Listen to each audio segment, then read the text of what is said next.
today, folks, we've got a powerhouse of women. They're in the real estate industry with us, and today we're going to learn from them. These 5 women have generously taken time out of their busy schedules to share their secrets and their stories of what it takes to be successful in this business. Now, as I mentioned, we're happy to have Brenda Hayden. She'll be our moderator for our panel today. She is the Canopy Realtor Association's 2019 president, and she is current team leader of Keller Williams University. Thank you, Brenda, for being here. Good morning, Lee. It's my pleasure. Thank you. All right, and please welcome, well, as everyone else comes on camera, the panel of our superstars, starting with Magda Esola. She is community sales manager for Fielding Homes. We have Abigail Jennings. She is president of Lake Norman Realty.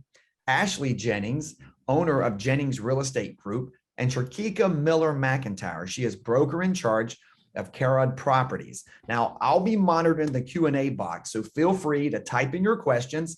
If you see a question come up that you'd like answered, just click the thumbs up on that and it'll help move it to the top. So welcome, everyone. And Brenda, we're thrilled to have you as moderator, so the floor is yours. Thank you so much again, Lee. And thank you, ladies, for being here this morning. I'm so excited about the conversation we are about to have. It's not going to be too heavy, but I might push a little button. Is that okay with you all? Yes. Okay, excellent, okay. Excellent. Well, let's jump right in and let's start the conversation. So we'll start with just tell me a little bit about yourselves and your real estate career, where to start. Tell me more about your business. And I don't want to like this whole screen with the Brady Bunch.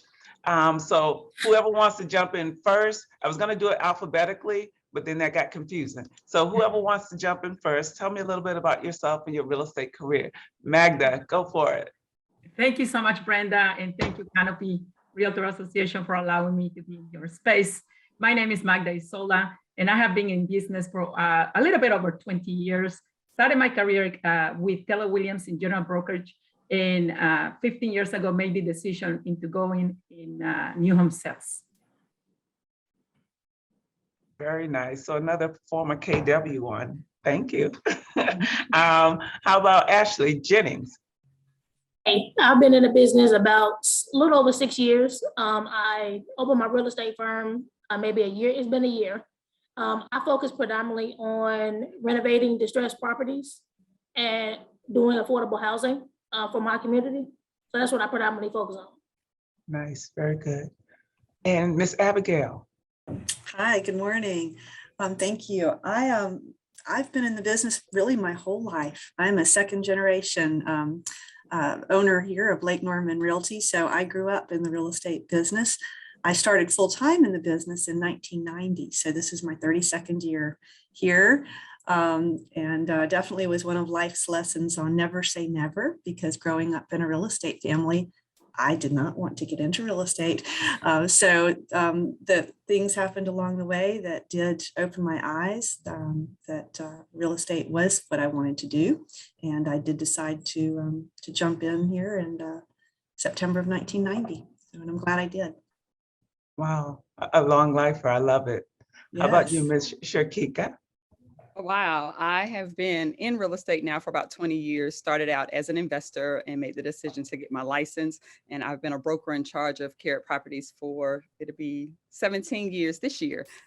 In July, never thought I would do property management, which is a huge part of our brokerage. And like Abigail said, never say never. But here I am. I absolutely love it and honored to be on the panel with these extraordinary women today.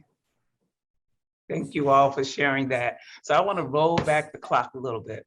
And I'm going to ask the question, what did you do before real estate? Now, Abigail may have a different answer based on what she shared, but how about the rest of you? What did you do before real estate?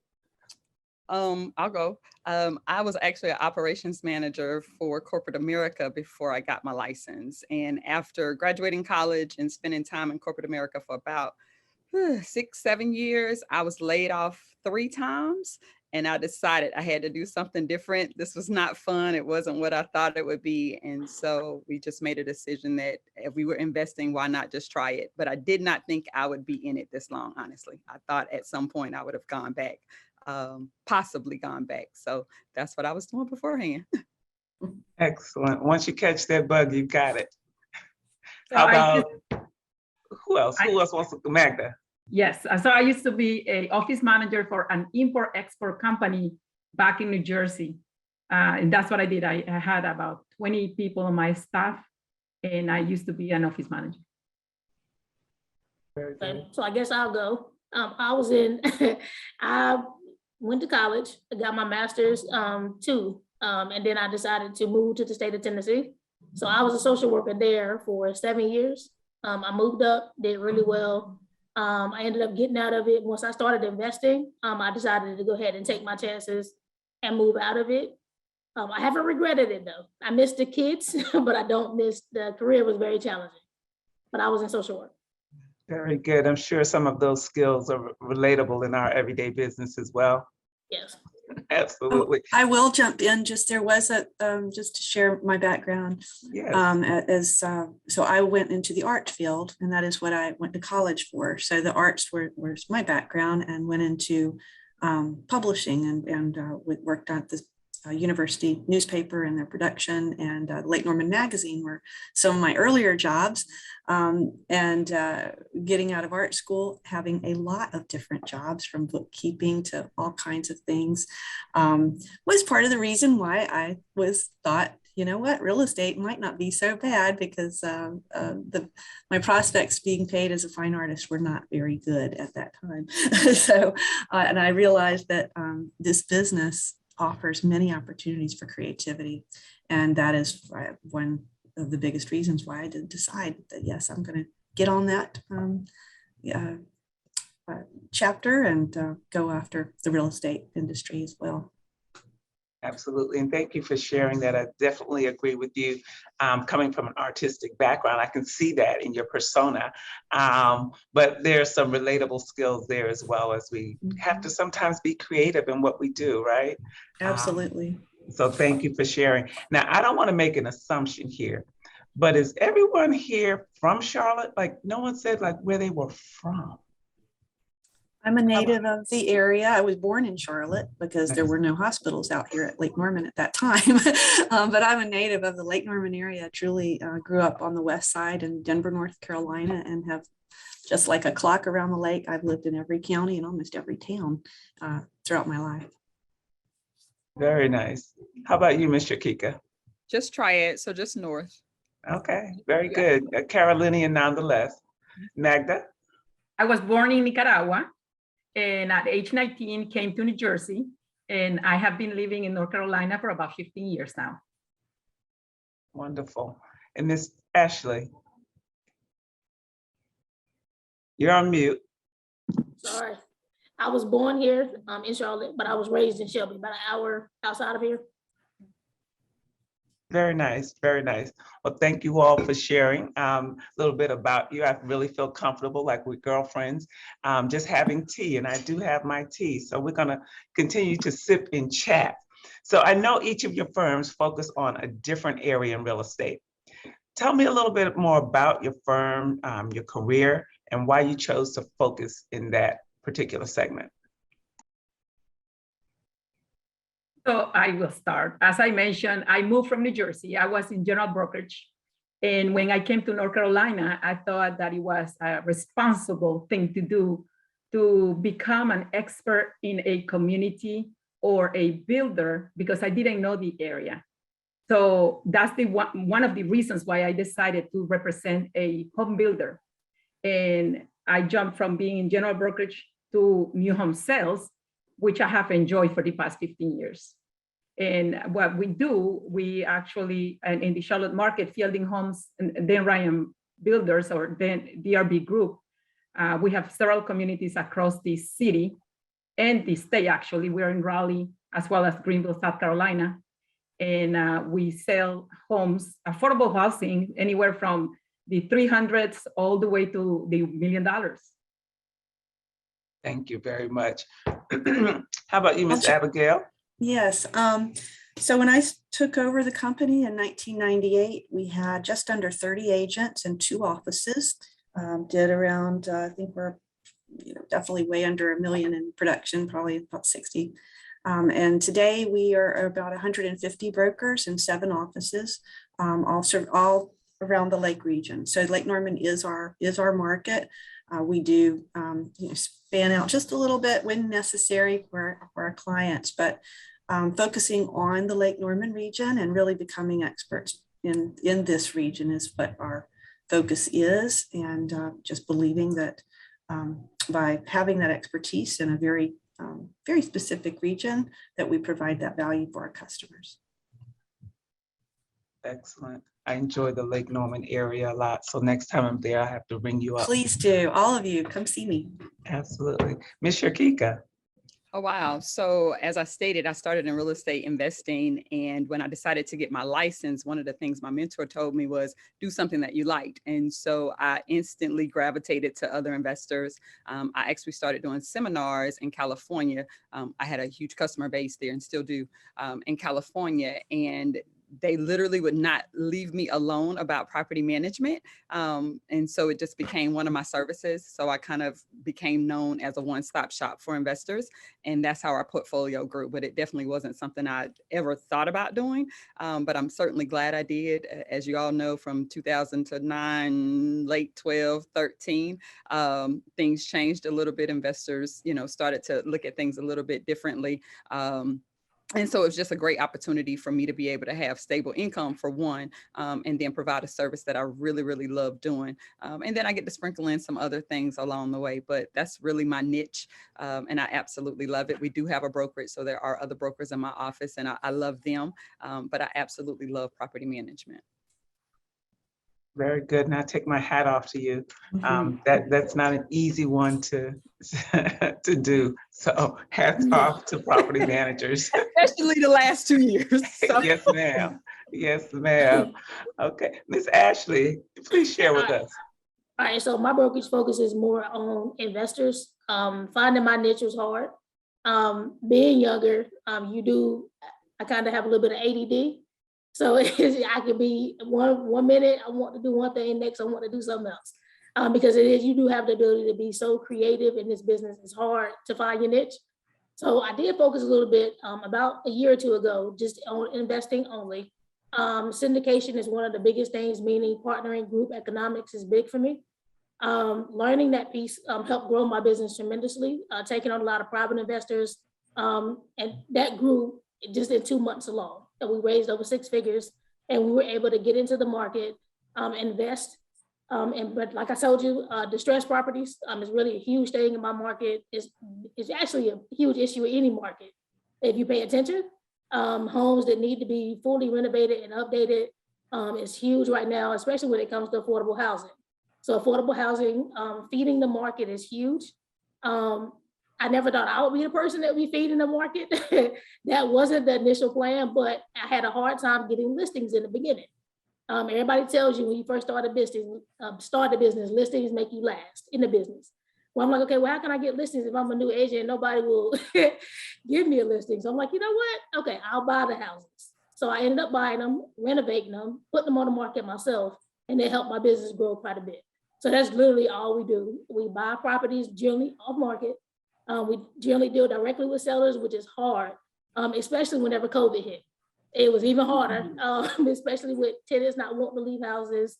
That created a challenge, but that's all we focus on only is renovating homes, feeding the market with new inventory, fully updating homes, and putting them out there for clients to buy. Well, I definitely, again, another hats off because I know that space very well. So thank you for the work you're doing in the marketplace, Ashley. And I love that you said, if there wasn't, you created the opportunity for yourself. So again, leaning back into our subject, our title today, Women Who Mean Business, I think you showed up and you definitely mean business in your space. So thank you for doing that. Now, Ms. Sherkica did mention something which is a perfect segue into our next question. When she said mentor. So my next question to you all is, what is some of the best advice you received and how has it helped your business thrive? So let's start with Ms. Sherkica since she threw it out there. The first thing, like I said, is my mentor told me to find something that I was passionate about. I believe that passion will lead to profits. I don't think it's the other way around. And so she said, look, go after something that you really can, hone into. And so for me, again, it was just working with investors. The other thing she told me was to find a base. So find the foundation. And like Ashley said, people tell you to go do listings because it gives you a foundation. Where for me, it just happened to be property management, which essentially made life easier for me because I had a base, and then I can go into helping first-time homeowners. I can, do luxury if I decide to. I can flip a house when I want to. And so I think those are the two things that anybody that in this industry, when they start, is to, one, find your passion. And let everything kind of fall in place. I believe the universe will align for you when you do that. And then the other thing is just find something that's stable for you, that you feel very comfortable for, so that you don't feel like you're grabbing at everything. And I just want to say this about Ashley. I follow her on Instagram. No, on Facebook, I think. I'm not big on Instagram. I don't know whether that's a good thing or a bad thing. No.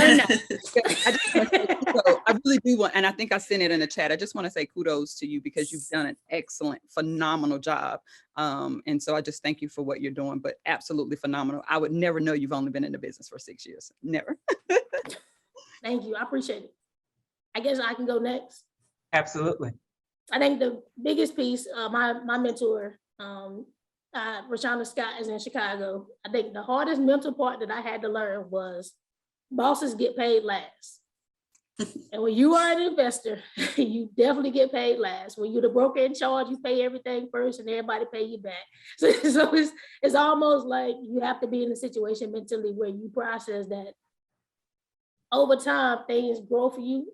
Abundance is gonna come, but you have to literally do a completely different paradigm shift to where you understand that what's gonna come for you is gonna come for you. You have to continue to do the work.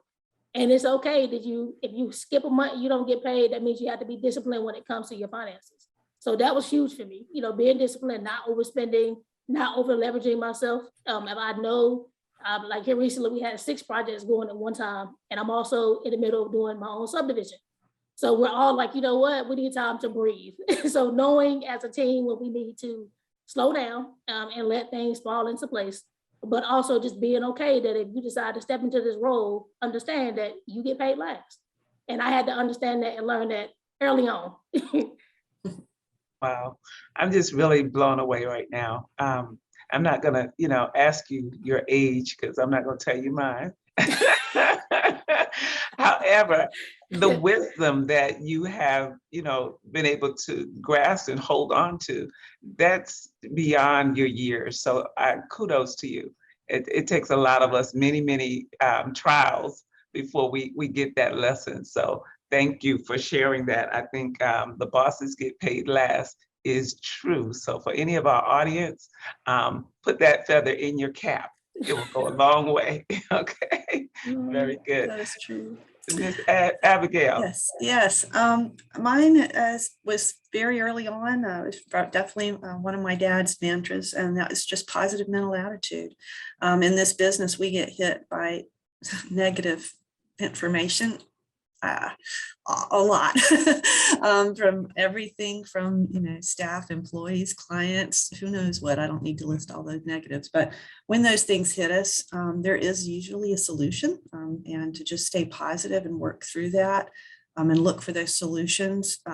So many times people just want to kind of shut down and it's over, but it's really not. There's usually always a path forward, and by staying positive, you can keep growing.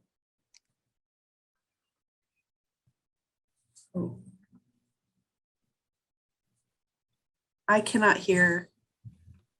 That's my bad. I got the bingo chip for being on mute still. Okay. So I was just complimenting you on saying positive mental energy. That is absolutely key to our survival in an ever-changing marketplace. Yes.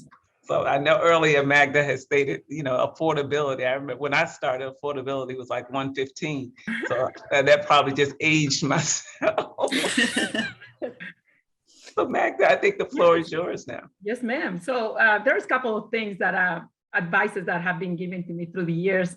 One of the things is that you choose relationship over transaction, as we are in a relationship business. And sometimes people forget that. We also, we have to have that mental attitude that there is enough business for everybody. So when you come from the mentality of abundance, prosperity will follow.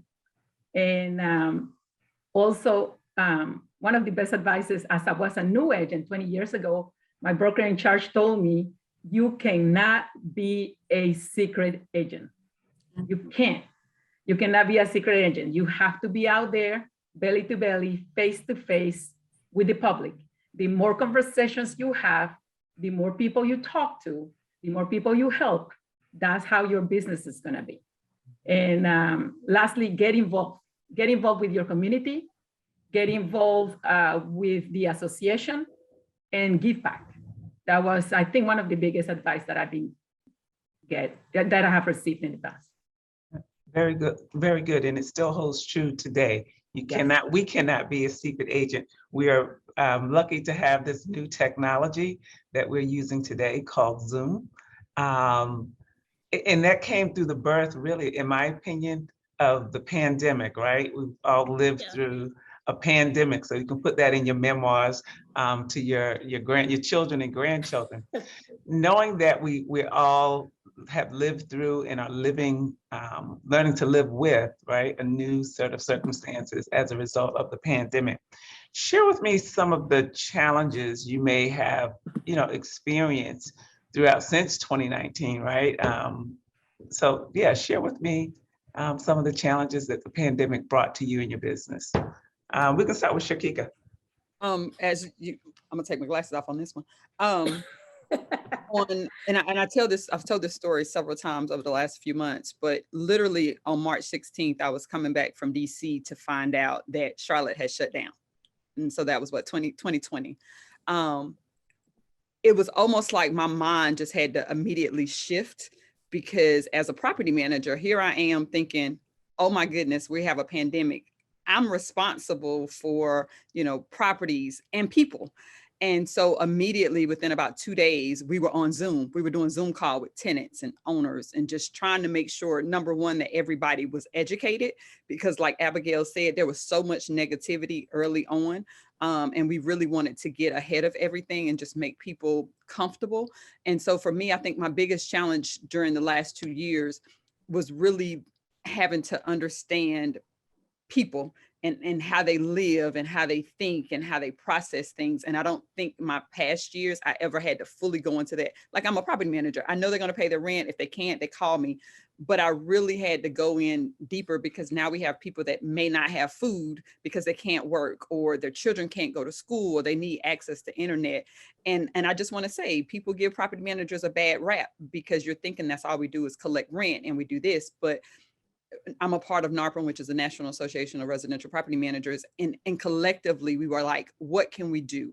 As Magda said about community, how can we help our community? So we're building resource list, early on, trying to make sure that people had everything that they needed to survive. It wasn't about whether they could pay their rent now. It's about, are they safe? Can they come out their house? How are they going to work? How are their, children, again, groceries, those type of things.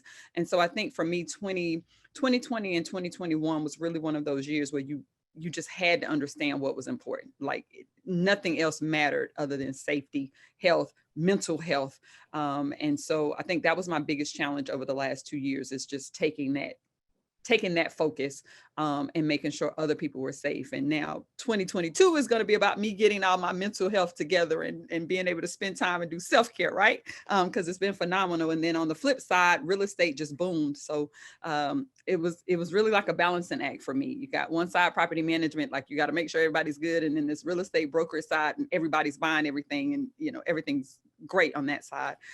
So I just think balance was huge during the last 2 years. Yeah, and for you, I can imagine you kind of didn't speak about a third element that I hear in that you have tenants, but you also have owners. Yes. And during the pandemic, I know we had the eviction moratorium, so that had to probably weigh on you. If tenants can't pay and owners are carrying the load of the financial duty, for an indefinite time. So I'll let you speak to that. That's your space.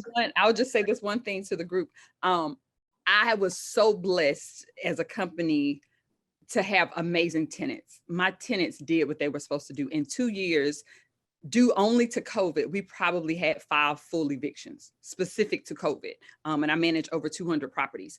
So that to me was an absolute blessing. But I'll tell you why. It's because we got on top of it early and we started talking to tenants, pay what you can. We started talking to owners, make sure you can pay up just in case, something happens. I only had 2 owners that actually sold because they were scared, fearful of what could happen. And so owners were, of course, challenged, and that's not across the board. The eviction moratorium brought a lot of things out, though. It talked about people's discipline, financial discipline, like Ashley just spoke about. It exasperated challenges that people already had. Now I'm concerned about affordable housing because owners are making up the ones that had challenges. So it's been a lot. It's been a lot. And I'm just grateful for our community, for the realtor partners that have, stepped up and tried to educate people. But it definitely was a challenge over the last 2 years. But I'm very blessed. I can't say that enough, that our firm was really able to remain intact and not really unhinged at all, other than the fact that we were just trying to push so much information out to our owners and our tenants. It definitely was a blessing. And I'm thankful that your story isn't necessarily unique in that space. We did have some PM companies and property owners that lost a lot, but thank you for sharing that. Who wants to go next? Miss Abigail? Sure. So I did want to just go back a little bit further before to the recession, actually. And as far as that experience preparing in a lot of ways for what we've just been through, even though it wasn't a recession, that was a really very hard time. If any of you all still had your businesses during that time and are still here, then great job. And we all know what we went through. But that was such a hard time. I think it really prepared for another hard time. So even though financially the pandemic years has not been they've been good, for real estate. We all, or at least in our firm, when it first hit, there was fear. There were a lot of brokers that were really worried about what does this mean. And I think as leaders, that's our job again, is that keep that positive attitude for everybody and have solutions and not get into the fear zone, and help people see their way out of it. And that's what we did. So we, there's a lot of yo-yos. Every time things would start looking good, we'd have another whatever. We also had additional challenge here in our area because we serve 4 counties, primarily in the Lake Norman area, and Mecklenburg had their own set of rules. So that was a very hard thing to have certain rules for certain offices, and those rules did not carry at all into some of the other counties. Very, very different approaches in the pandemic. So to try to have uniform approach that worked in all the offices for all the brokers, it was a big challenge. And but we made it through and did finish this past year at a historical high. So I'm proud of getting through it. Well, good work. And I, don't envy you. 4 counties. And I recall that, we're primarily Mecklenburg, but if you have 4 different counties with 4 different, COVID guidelines, I know during that time I was almost on the news daily, like, is it going to change again today? Just managing our little brokerage here. So yeah, applause. You did it, and you're having a record year now. So good work. Good work. Miss Magda over in our new home builder. Yes, so one of the biggest challenges I think that we dealt with at the beginning of the pandemic back in March of 2019 was fear. Fear, our realtors were scared, our customers were scared, and it was the health issue. There was a lot of unknown, everything got paralyzed, holding us back in building, and then that ended up resulting in the home building. We stopped building for a little bit. And so we couldn't keep up with inventory. So nobody knew what really was gonna happen to the real estate market. We thought it was gonna be paralyzed, but it was the opposite. So I don't think any builder was prepared for this back in March. And we had a crystal ball, we probably would have built hundreds of homes, but we stopped. And that resulted in customer waiting for homes. And still today, we have as many builders taking, instead of 6-7 months build time, a year. So one of the biggest challenges was, once again, fear and keeping up with the inventory and keeping up with supply chain and the scarcity of land. Prices have gone through the roof. So it's been challenging for the new home sales industry. Yeah, and definitely we all are feeling that. Yes. So we want the builders to be able to do what you all do best, and part of that is creating inventory for us realtors out here. So Absolutely. we definitely understand that. And yes, supply chain. I think I waited almost a year for my furniture to arrive. So I think they were building it along with those houses, one leg at a time. One leg at a time. Miss Ashley, the floor is yours. Kind of same builder, and then we have the general contractor in for our firm. I have Jennings Real Estate Group, but Experience Capital is our general construction company.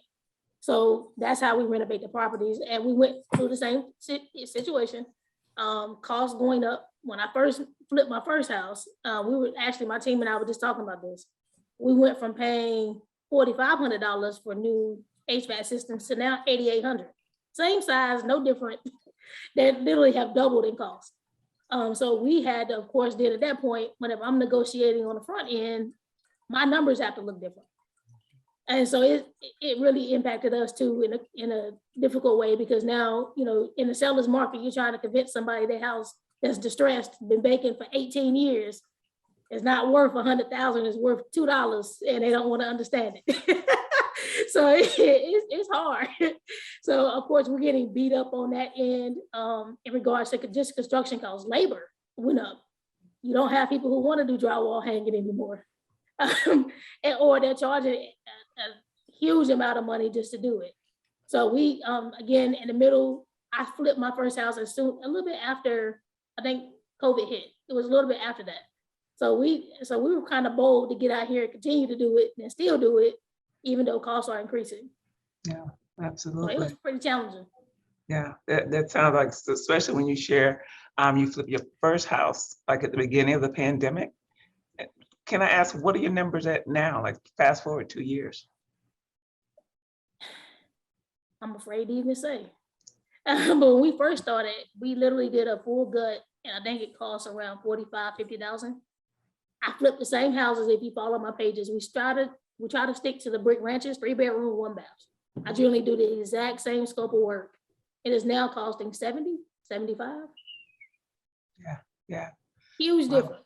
Yeah, that is. That makes it more challenging to stay in that affordable price point, I would imagine. Yes.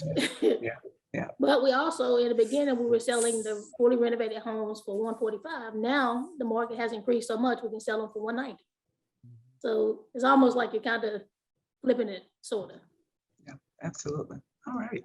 Well, thank you for sharing that. I just want to take a deep breath for a minute, just check in on our panelists. Everyone good? As we move into round 2, I know I see questions popping up in the Q&A section, and just to let those on the other side know, we will get to those questions, so we will leave some time there. I've kind of peeked at the questions that they're not earth-shattering, but they're good conversation to come. The next question that I have, several of you have mentioned community. And my question to you is, how are you involved in the community, and why is it important for you? Let's go. I'll jump in there. Absolutely, go for it. So being involved in the community started for me when I started our relocation company here at Lake Norman Realty in 1993.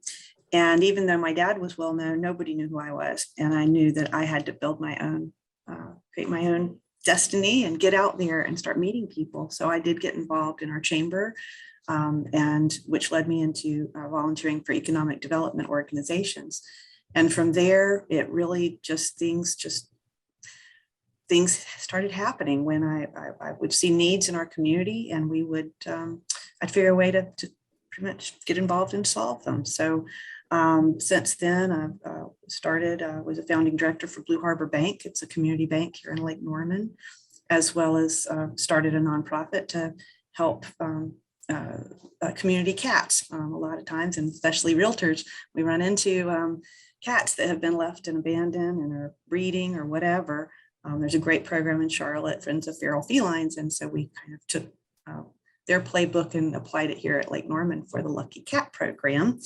And that was about 20 years ago. And then moving on, historic preservation and the environmental conservation are also big, important items, I think, that we as realtors especially need to stay in tune with. Sometimes we get a bad rap and the developers get a bad rap, but they're, changing everything and destroying our history and erasing it.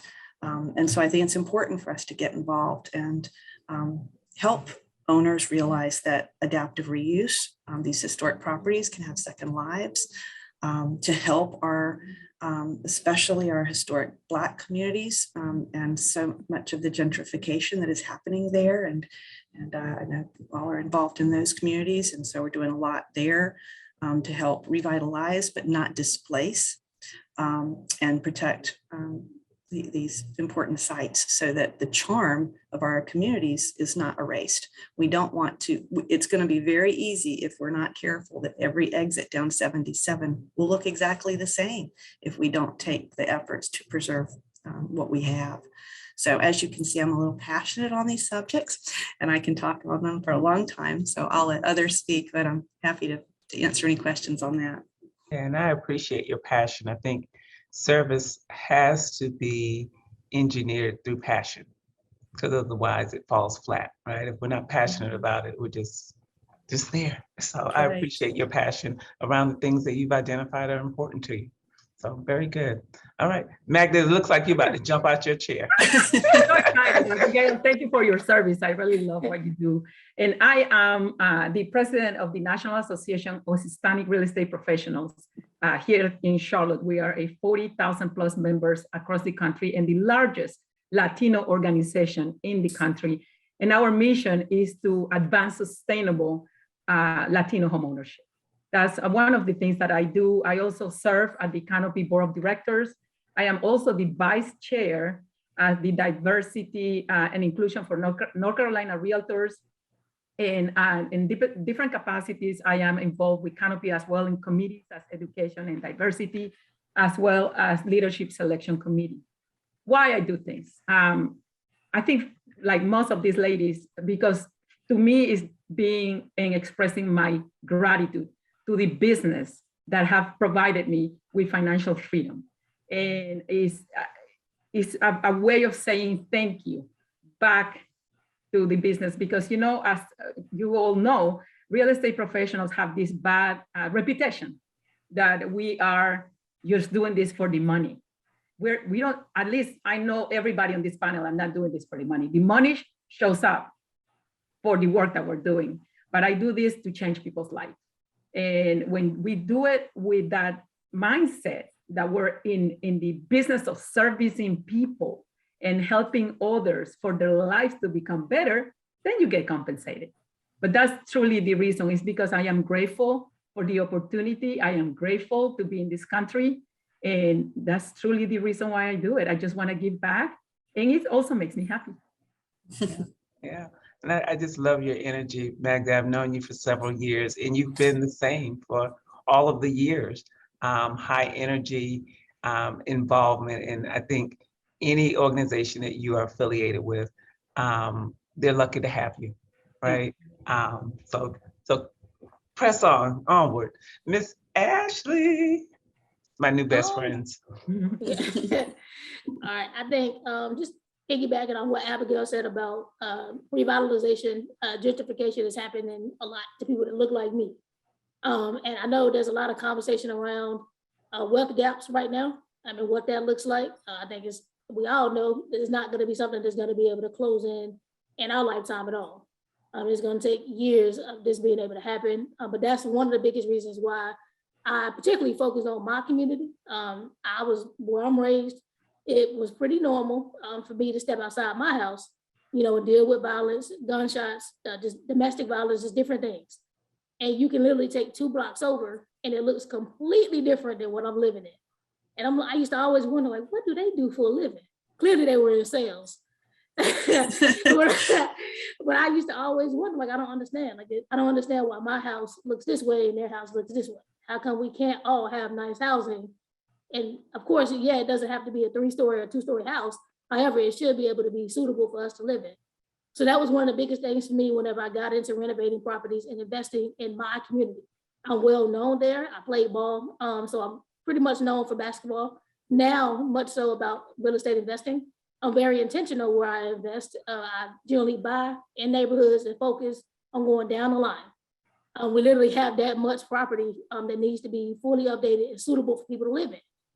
And again, whenever I'm coming in these communities, being intentional is filing homestead tax exemptions with the older people to where they're not forced out. They're able to continue to afford where they live at, because that stops taxes from increasing. When I come in and I buy property for $50,000, I sell it for over $200,000, that makes it to where the elderly people who have pretty much built our communities to live in, they have to be forced out.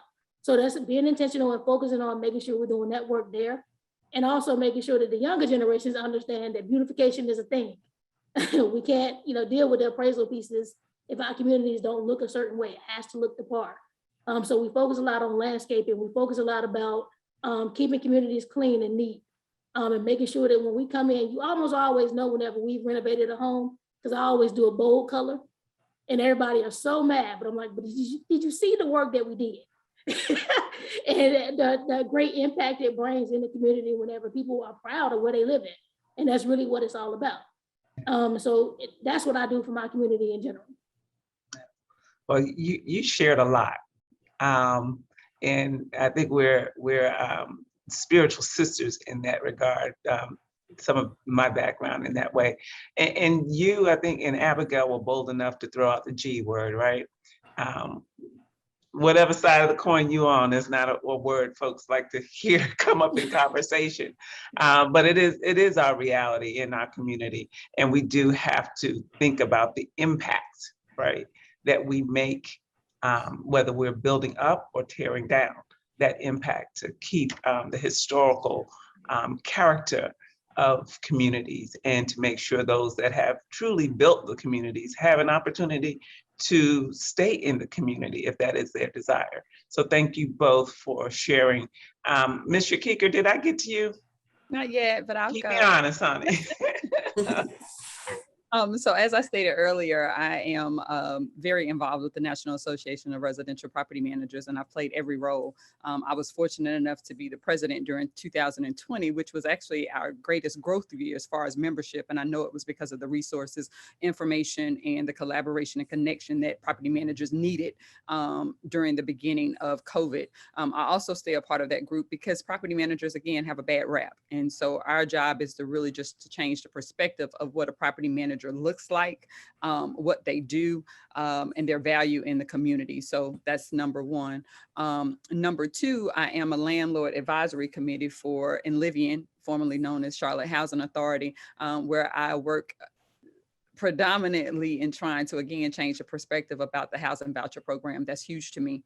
And as a property manager, I get to help educate other people on being able to provide affordable housing to individuals, individuals that most likely may not have had those types of opportunities.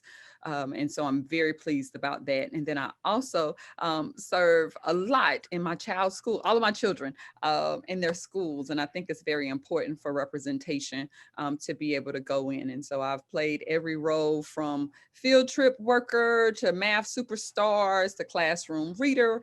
But I spent a lot of time in their school and have done so since my son was small. And that's very meaningful to me, again, so that people can see someone like me in a classroom, and that my children were able to see that. And so that's really one of the reasons why I got into real estate, is that I would have the freedom to do those types of things, which I absolutely love. Excellent. I think with what you all shared in your involvement in the community, next year, and I'm claiming that next year we will do this again, we probably need to change the title of from women who mean business to be a women in business, right? Because you all are some, I won't cuss on screen, but y'all know me. Y'all doing the darn thing with the level of engagement. Like we all get 24 hours in a day unless you all have the magic pill, because you're doing a lot in those 24 hours. So kudos definitely to you. And thank you for pouring into your respective communities and making a difference there.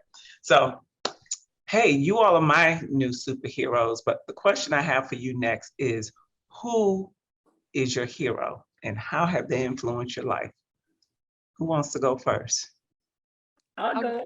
Oh, go ahead. So my superhero is my mother. And my mom and my grandmother, actually, they have taught me grit, resilience, leadership, persistence, commitment, responsibility. And I believe in adaptability as well. I have moved over 15 times throughout different countries. I speak a different language than my born language. And that adaptability have helped me tremendously in the business that I am in. So my mom is my superhero. Nice, love it, love it. Ms. Sherkica. I was gonna absolutely say the same. I think my mother is probably, sorry everybody, she is absolutely the best mom in the entire world, plus heaven. I think her teaching of just faith, and for me to be able to walk in who I am, to be bold about who I am, to know who I am. And I think that's one of the challenges sometimes with women, is that we become someone else as we grow up. We become moms, we become, realtors, we become all these other people. And somehow the Sherkica and the Magnas and the Ashleys and the Abigails and the Brendas kind of lose themselves. And that's one of the things that she's always taught me, is to make sure that you remain Sherkica, always have who you are inside of you. And she just, her resilience. My mom is a breast cancer survivor. She actually got COVID very early on, was in the hospital on a respirator. Doctors told us that she was not going to make it. And she actually woke up on her birthday, April 17th. And we got to sing happy birthday to her on an iPhone. And she said, look, me and God talk, we gotta, I got some more time here. And so I just think my mom is just the absolute most amazing person in the world. And if it was not for her, I certainly couldn't be in a space where I feel comfortable even doing just this type of thing. So 100% my mom. Yeah, and I love that. And we're so thankful that she's still with us. Yes. And we have a COVID testimony, right? Yes. A good testimony. So thank you for sharing. Miss Abigail. Both my parents are definitely heroes. My mom is awesome, but I have to name one, it would be my dad. So my dad did start the company in 1978, back when everybody thought this was way too far to live from Charlotte. Who would want to live there? You might have a lake house, but nobody really wants to live there. So he was really visionary in starting the company. Sadly, I did lose my dad to cancer 23 years ago. But with that being said, in the short time I had working with him, he really taught me the ropes and taught me real estate and this business, which is not like other businesses. And so we have all seen that people jump in and think they're going to have a real estate company, and they jump out pretty quickly because it's not like other businesses. By really sharing a lot of the details and the things to be watchful for and mindful for in your business, and how to run it. And so I those, working alongside with him for the years that I had with him meant so much. And since losing him, he's still very much a part of my life and is still with me. And I still talk to him and get advice back and feel that guidance there. So the biggest, I think if I had to sum it up, it is perseverance and that positive mental attitude. That was my dad too. He actually, in our early days when I was a little kid, he painted on an office wall, PMA, just so everybody would know that was what we should be focusing on, is positive mental attitude and having that mindset in everything we do. So have to give my hat to Dad today. Good. And thank you for sharing. We thank him Yes. for what he poured into you and that you so freely share with others. Miss Ashley, who's your influence? I have a lot of influences, but I think definitely my son. I adopted him from foster care. I was in foster care as a kid. He was in foster care. I ended up adopting him. Being a mother to an instant 5-year-old was a lot. He knew who I was, so it's always interesting, how he perseveres through so much. We took him through a lot of changes. He went from being in foster care for 3 to 4 years, and transitioned into a whole nother state, whole nother school. He never complained. He went with it.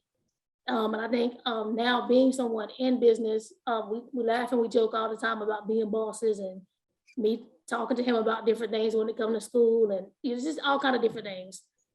It's just his attitude is always so positive. 97% of the time, he's an amazing kid. But he has moments like any other 13-year-old at this point. But just being able to be a parent changed my perspective on life just in general. It's just completely different. It's a completely different love. It's a completely different feeling. You want to be successful to where they don't have the same worries that you have. I think that's what pushes me and drives me every day. Just to know that he's gonna be okay. Watching us do things invest. He can ride around corners and blocks and say, hey, we did that house right there. Do you remember that one? Or he'll remember a bad GC we have and say, hey, you remember that horrible GC you wanted to fire? And we laugh about it all the time. So he knows. I make sure he listens and into conversations, and he knows what's going on with the business, just to be intentional to where he understands that it's okay, to step out and do things that you love to do and you're passionate about, and just show him every day that hard work, it does make you have a different lifestyle. So it's definitely him. Yeah, absolutely. I love that. And thank you for choosing him and him choosing you. And it sounds like you are molding a future investor. So your legacy I hope so, will because go I on. don't know, because I struggle with that. Because sometimes I think he feels like his parents got money, he has money. That's not how this goes. I'm like, no, you're gonna have to work. You have to share Shaq's story with him, where Shaq told his kids, Right? I'm rich, y'all broke. Very good, very good. Okay, so we're coming down into the home stretch. So for those that are still watching with us, we will be intentional to leave some time for you all's questions to be addressed. But my next question for the panelists is that we've heard and you've shared so passionately about where you came from, your history, what you're doing. My next question to you is going to ask you to look forward for what the next 10 years holds for you in real estate. I'll go because I'm clear on my vision. Clear. Okay. So my plan is to be retired at 50, and I don't mind telling people my age. I'm 47. 47. And so my goal is to be retired at 50. I do plan to still own our firm. So hopefully we'll have a great BIC in place outside of me. But my goal is to be able to travel, really enjoy life with my husband. My children will, by that time, I'll have one is grown. Hopefully he'll be married with children by then, but I don't know. I'll have 2 in college by then, and then I'll have one. I still have one in high school, but that is my goal, is to be fully retired and absolutely enjoying life. I also have a nonprofit that I do plan to pour into after I make my transition. And so that's absolutely my goal, like 100%. I might sell a house every once in a while. I might go get a job as a waitress, which is that's my goal one day, is to be a waitress. I've said this for years. Nobody believes me. But one day that's what I want to do. But I really would like to see myself retired. Nice, very nice. I'm sure you will get there probably sooner than 10 years. Yeah, no, I said 3. 3 years. Okay, fast forward. No pressure there. How about you, Miss Abigail? My goals are similar to what they have been, is to continually reassess and improve. And to, when I first took on leadership and, others were we're a little bit worried putting a young woman in charge. And there were comments, and I heard them, you know, are you sure sure she can really do that? And I have always said, you know, by focusing on the individual, myself included, and looking and developing and helping people grow their careers, the company will be successful.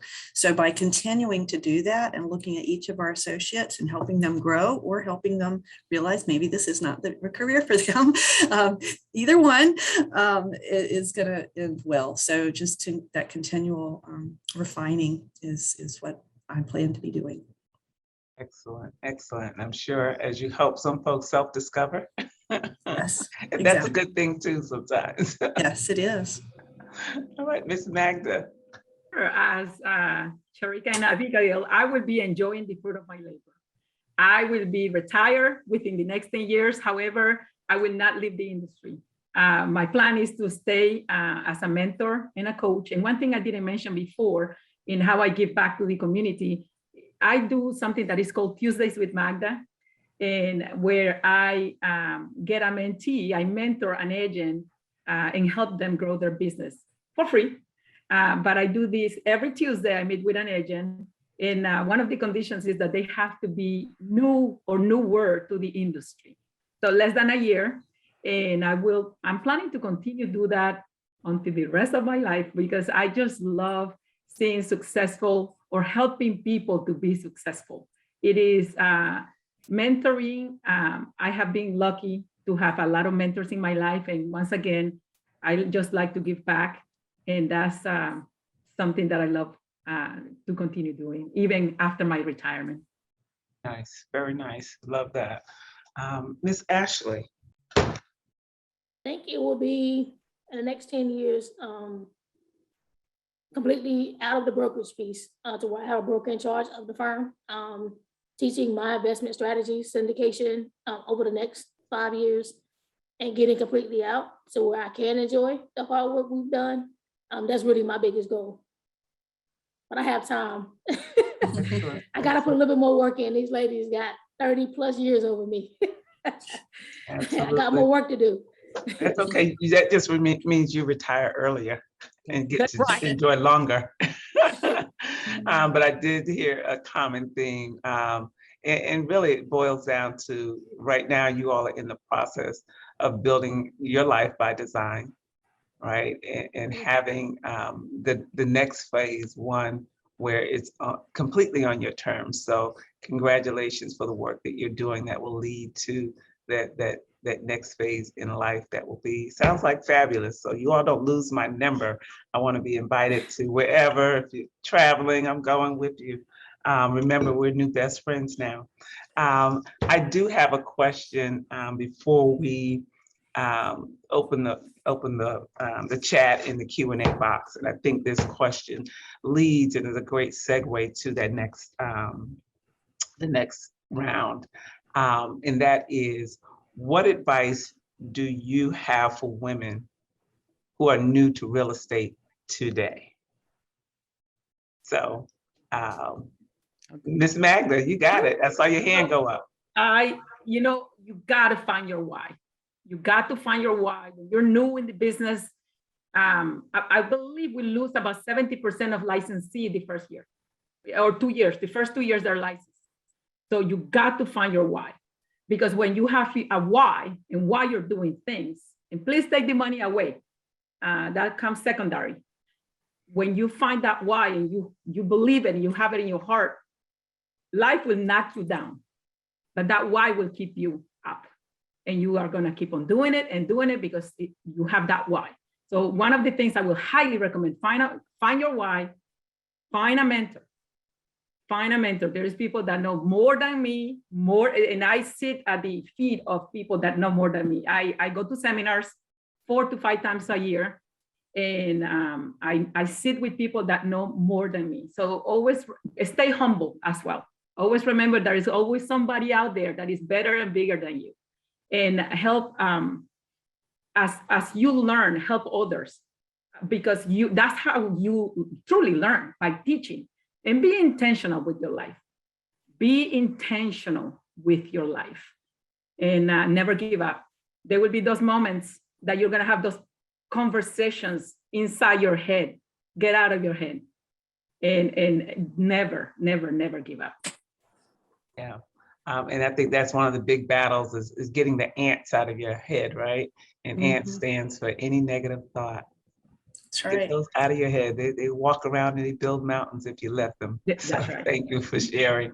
Who else wants to? I'd love to follow that. This Yeah. is on my desk. Can you guys see that? Oh, yes. Never give up. I totally am with you there, Magna. That's the biggest thing. I think is so hard, and not in this business, but just life. I mean, sometimes when you're really beaten down and things are not going your way, and like, okay, is this the time we throw in the towel? That's usually the time things are just about to change. And so when we can hold on and set those goals and don't give up and stay focused on the goals, that's when you can hit your success. This industry is unlike many industries. We don't really have a glass ceiling, especially in sales for women. If women want to be the best and be the highest they can, and in my company, they are. So our women are some of our top performers. So I just agree, never give up, set those goals and go get them. Brenda? Yes, ma'am. I was going to add to Magna. Simon Sinek wrote a book called Start with Your Why. Start with Why. I suggest anybody that's kind of struggling with that to pick up that book. And I think the number one thing, if nothing else, if you don't remember anything else, if you're new listening to this, because we are in an environment where we're virtual and social media is so huge, one of the big things that I hear when I'm talking to new agents is the comparison. It's easy to fall into that. When I got into real estate, we had MySpace. When I got into real estate, I had to ship pictures from Walgreens to clients to show them pictures. I had a trio. Couldn't send, you couldn't do everything instantly. And so now it's so easy to look at somebody else and say, I need to do this, or I want to do this. Don't compare yourself in that way to anyone else. Be you, be who you are, create who you are. Don't change who you are.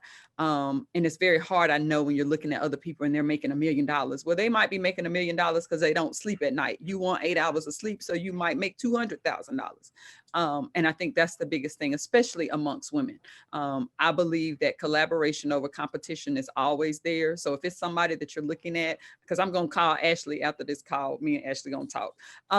And so, if it's somebody that you're looking at and you want to learn, pick up the phone, call them, email, inbox them, but don't compare yourself to them, because I think that can be a struggle. And I think that's why people do get out, because they don't see themselves doing something. Just go talk to that person and learn what they're doing so that maybe you can do it the same way, or, put your tweak on it. But I think comparison is really one thing that we cannot do when it comes to this industry. We have enough for you to create whatever lane you want to create. You have the power to do that.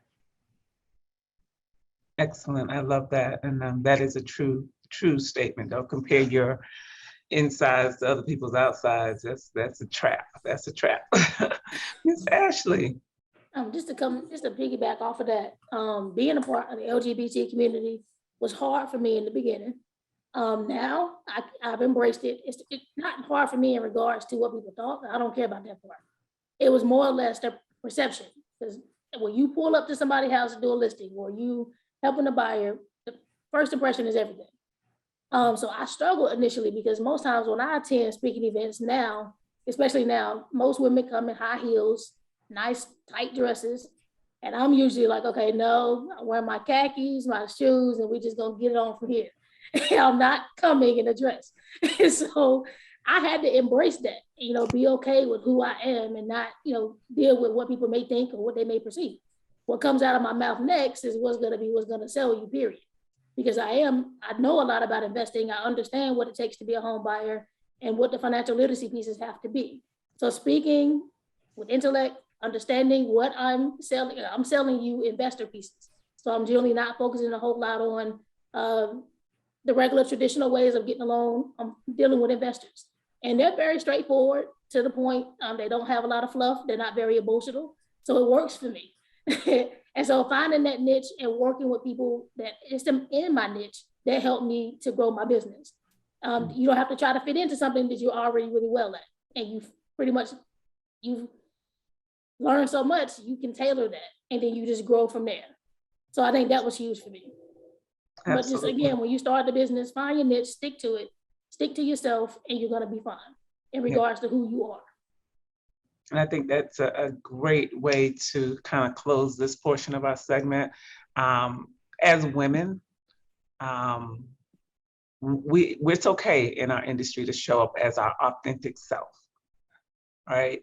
And whatever that means, show up as you. The women here on this panel, they're all very different, but a couple of common threads, they're all women. They're all doing the business at a high level. And they've held on to their character, their uniqueness, whether if it's from their nationality, being multilingual, being part of LGBTQ, being a mom, whatever it is, hold on to that authenticity, because that's what is the key to relationship building, right? So I thank you all for being on the panel today. We're not quite done, but again, a moment for us to be able to inhale and exhale. And then we're gonna take some questions from the chat and the Q&A, and our faithful and wonderful President Lee Allen, that I get to call friend as well. I'm gonna hand it back over to you, and let's get into these questions. And for the panelists, we can answer them by fire. Go ahead. I'm still taking notes. The one thing I did want to ask, because I love to know the personal side of you ladies. One thing I know I'm not doing is taking a basketball and posting up against Ashley Jennings, because I got a feeling she's going to put that thing back.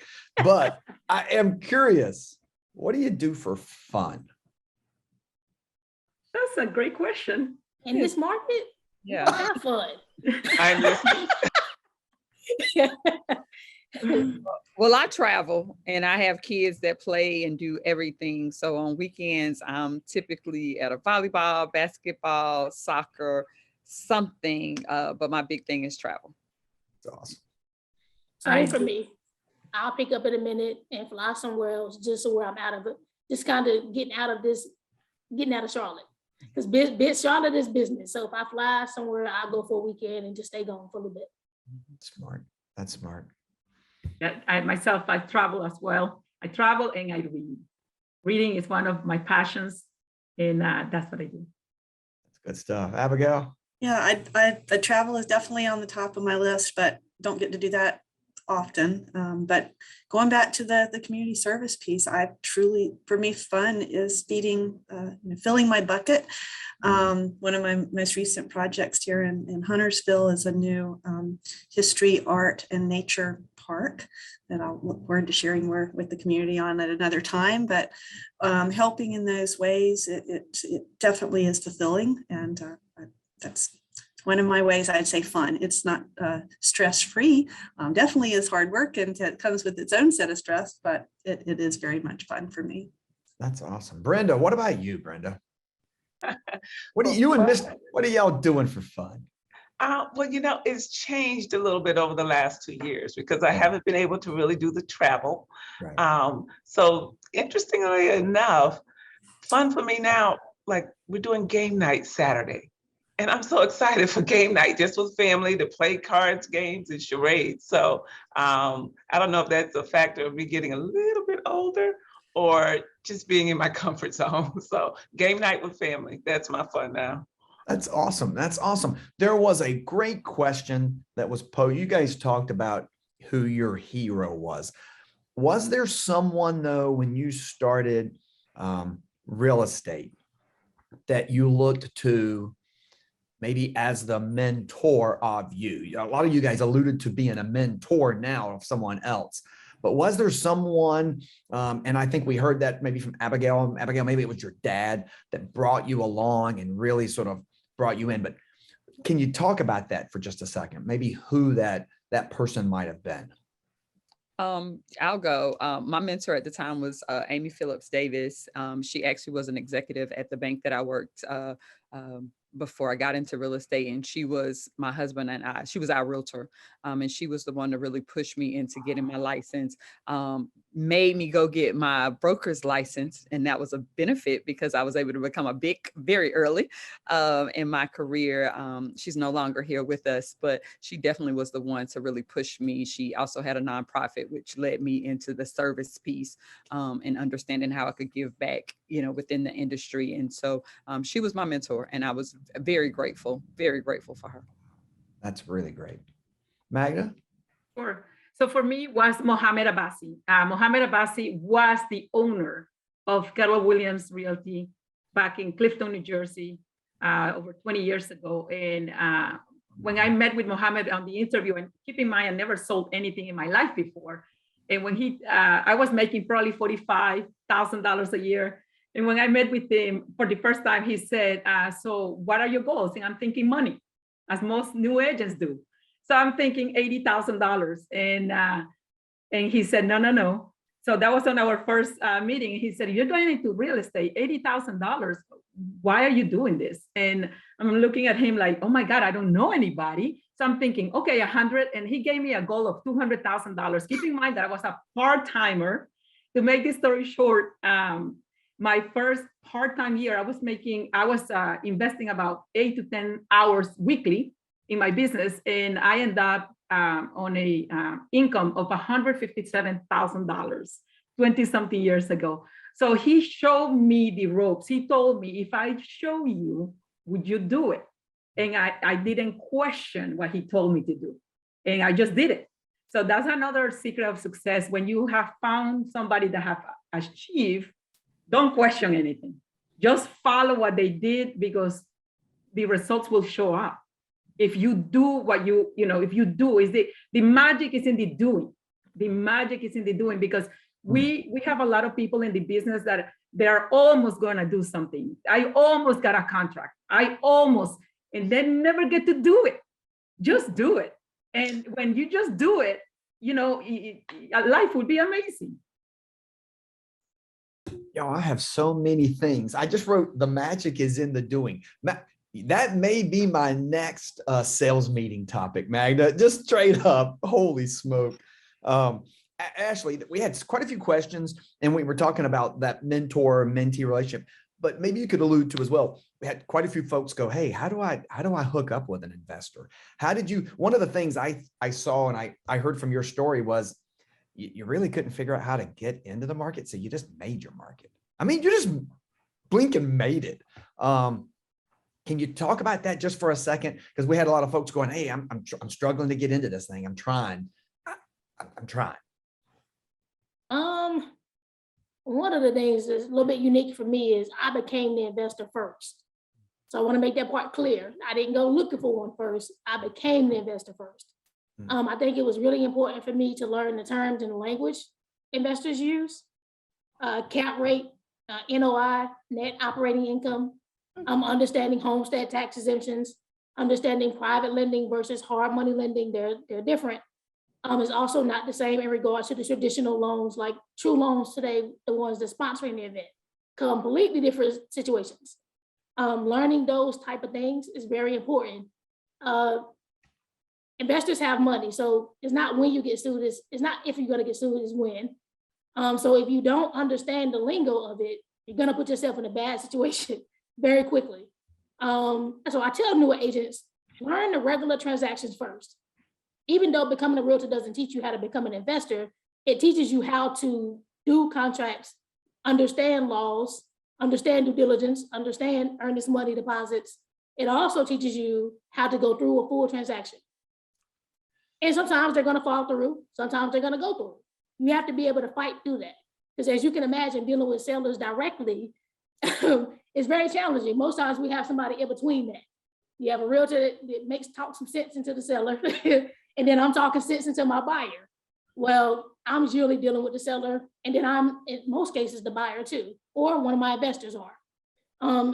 So learning the lingo first, being okay with going through the process of learning traditional transactions first, because you have to get comfortable with that part.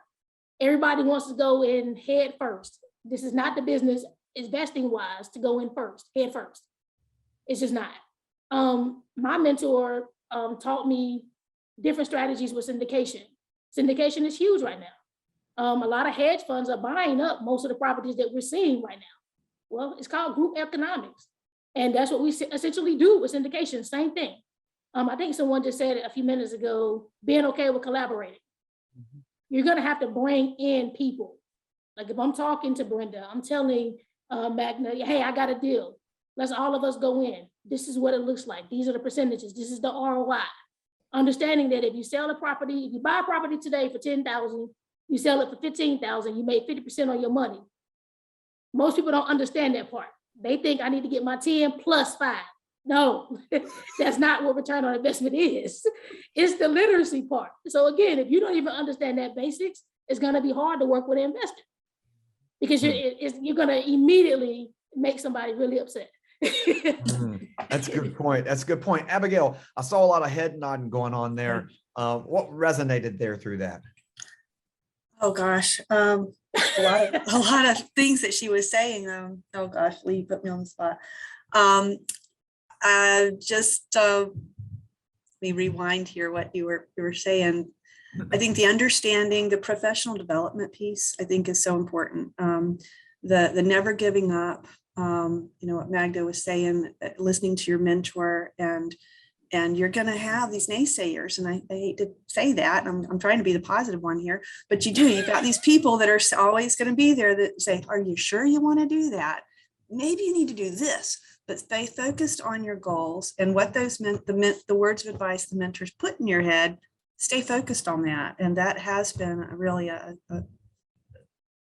how I've been able to follow this path. There's been a lot of people along the way that have come and told me that what I'm doing is wrong, or I better change quick, or we're going to be out of business. I can't tell you in the past 32 years how many times I've been told that, and I just thank them very much. And here we go, and just keep on going. So I just agree with a lot of what all of our panelists have said. It's with those head nods. I can't recall exactly what I was nodding in particular, but those were some of the thoughts through my head. Oh, thank you. Thank you. Brenda, I've got a question for you. One of the things that came up was, and the panelists just said this, which is know thyself. I kept hearing know yourself, and you do that. And the challenge can be with social media, so many other people telling us what to do, right? If you would just do this, if you would just do that, if you would just, I'm curious, do you use social media for your business? And if so, how do you do it? Lee, we friends. Let me sip. Let's share. You know how old I am. And I will share with you all a moment of transparency. So Apple did an update on my phone yesterday, and then my watch started ringing during meetings. I literally had to call my daughter this morning and say, how do I turn that off? So that is the answer to your question, my friend. Good answer. I'm on all the social media platforms, but between my daughter and my granddaughter, that is why I'm on all social media platforms. They set it up, and some of it they've taught me how to use, and some of it they haven't. So I don't really use it a lot in my business. You might see something pop up, but that's usually somebody else that said, let me do this for you. So whether it's Abigail, Sherkica, Magda, I know Ashley, in fact, I haven't yet because I was trying to pay attention, Ashley, as I was taking notes, but I'm like, I wrote down in my margin, go follow her. So I've got to figure this out. For your notes, Lee. What's that? You got to pay for them notes. You got to pay for those notes. So anybody else using it for your business, how you find success, or how do you say, I'm still just going to do me and forget the naysayers? I use social media. I do more so though personal, and I sprinkle in business. I sprinkle in tidbits and facts and listings and buyers and sellers. So I do a really good mix of all of it. But again, I'm like Brenda, I'm old school. So I've just kind of gotten used to Facebook. I'm learning Instagram this weekend. I learned a little bit about TikTok. Not sure if I'm ready for that at all, but it looks interesting. But I do enjoy sharing on social media. And I will say I've gotten a lot of customers and clients to come in because of that. But most of it is because of my personality and just sharing everyday life and sprinkling in other stuff. Anybody else? We use social media as a business, but and personally I do as well. I think as far as community building and connecting with people, it is a channel. It shouldn't be the only channel, as I tell our brokers that they think they can do everything on social media. It's just one piece, but I do think it's an important piece in our business. So yes. Wow. Wow. Well, there is so much information here. I think of social media, and I heard Abigail say, and it thought to me, it resonated with me. I heard someone say one time, social media doesn't work, you do. And I took that back going, oh, and I think that really resonated with what you guys say. So I'd like, if it's okay, to thank you guys, our panelists, Brenda as our moderator, Magda Esola, Abigail Jennings, Ashley Jennings, Sherkica, Miller-McIntyre. You guys just gave so much stuff. I took notes, and the things that resonated with me were creative, disciplined, positive, thinking with abundance. Don't be a secret agent. Give back. Build it, make your own market, but be bold, but then exercise responsibility, have adaptability, and your tenacity and perseverance, collaboration over, competition. That was giant. Being humble, again, being self-aware, being a lifelong learner, and knowing your why. And the ladies that work with me on the board know I'm a big fan of know your why. You guys saw a need, you acted to fill it, and you do it to change people's lives. And I personally am humbled because our communities are all richer and better because of your service. And in the famous words of Ashley, bosses get paid last. We're humbled by your example. And so thank you so much for sharing your valuable time with us today. Thanks again for joining, and I hope you guys make it an awesome day.